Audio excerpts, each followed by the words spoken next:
জাহান্নাম কি এটা একটা হাদিস দিয়ে বোঝাচ্ছি। আল্লাহ রাব্বুল আলামিন এই পৃথিবীর সবচেয়ে সুখী মানুষটাকে, এই পৃথিবীতে যার কোনো দুঃখ কষ্ট কিচ্ছু ছিল না, এই মানুষটাকে ডেকে নিয়ে আসবেন।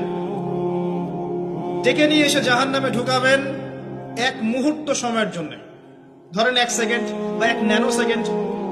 এরপরে বের করে নিয়ে আসবেন। নিয়ে এসে বলবেন, পৃথিবীতে কি সুখে ছিলে? সেই ব্যক্তি বলবে, সুখ কি জিনিস হে আল্লাহ আমি জানি না। আমি কি বুঝাতে পারছি ভাই? সুখ কি জিনিস আমি জানি না। আর আল্লাহ রাব্বুল আলামিন এই পৃথিবীর সবচাইতে কষ্টে থাকা মানুষটাকে ডেকে নিয়ে আসবেন, এনে জান্নাতে ঢুকাবেন, ঢুকে 1 মুহূর্ত সময় রাখবেন, বের করে নিয়ে আসবেন। বলবেন, পৃথিবীতে কষ্টে ছিলে? সেই বান্দা বলবে, কষ্ট কি জিনিস আল্লাহ আমি জানি না।